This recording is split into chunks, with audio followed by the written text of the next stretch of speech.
So Spider-Man Miles Morales. After the wildly successful PlayStation 4 hit, Spiderman, at the end of that game, we were teased with a sequel of some sort where Miles demonstrated his newfound powers to Peter.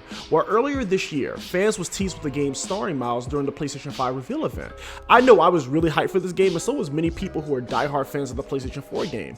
I fell in love with Miles' character after watching Into the Spider-Verse, which is arguably the best Spider-Man film out there. Yes, I am so serious. So there was no question in my mind that I was going to dive into this game. Now, as most of you are aware, finding a PS5 is not easy. I mean, just look at all these retailers struggling to even get the thing in stock. I was not lucky or popular enough to get a PS5 day one, so I'm playing this game on the PS4 Pro, and honestly, this game is still an amazing experience. It's definitely a step up in every way from the PS4 original Spider-Man title. The game looks amazing, the soundtrack is fantastic, and New York still looks great on PS4 hardware. Will I revisit this game once I get a PS5? Sure, and considering that Sony is doing the free update program, I already own the PS5 version when I sign in, so props to Sony for that. So if you watched my original Spider-Man review, which I will link here and down in the description, you know that I spoke very highly of that game. Everything from the fast-paced combat, the flashy action cutscenes, and just how you traverse around New York City.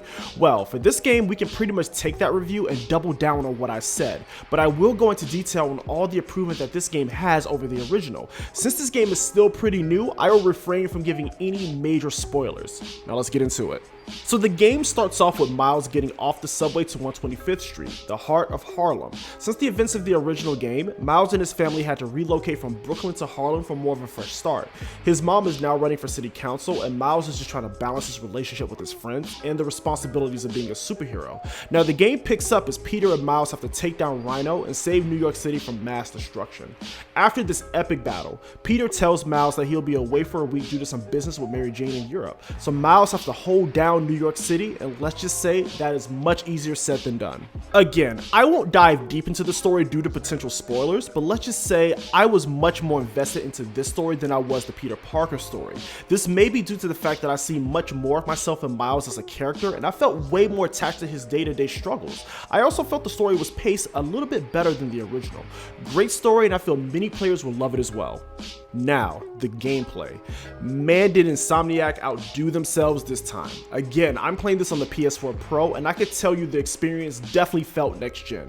The destructible environments, the particle effects, so many things going on screen. It was great. We also have an enhanced combat system as well with the introduction of Venom moves.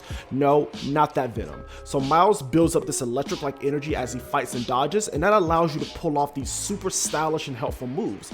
I find the Venom moves to be quick equalizers and super satisfying to pull them off, especially that Venom dash. Man. When you're not fighting around Harlem, you have collectibles and suits that you can unlock. I honestly did not bother doing this because I played so much Spider-Man PS4. I just did not feel up to the task, but I did do things here and there if they were along the way of a main story. Once I got the suit I liked though, I did not go after any others, but it is there for those who want those unlockables and go for that 100% completion. The boss fights and cutscenes are super epic, just what I expected. I also really love the QuickTime events that were in the game, especially the one with Rhino in the mall. I loved it, and it had me glued to my monitor every second. I finished the main story of this game in one long session, which is really rare for me, so you know this game was amazing. Oh, and guess what? There are no more Mary Jane-like sections for stealth sections or boring puzzles. Straight Spider-Man action, just like I like. Again, this game is easily one of the best games I played this year, and the fact that it ran so well on the PS4 Pro makes me even more excited to play it on the PlayStation 5. Let me know down in the comments if you would like me to do a revisit of some sort once I have a PS5. Again, thank you all for watching, and I'll see you next time.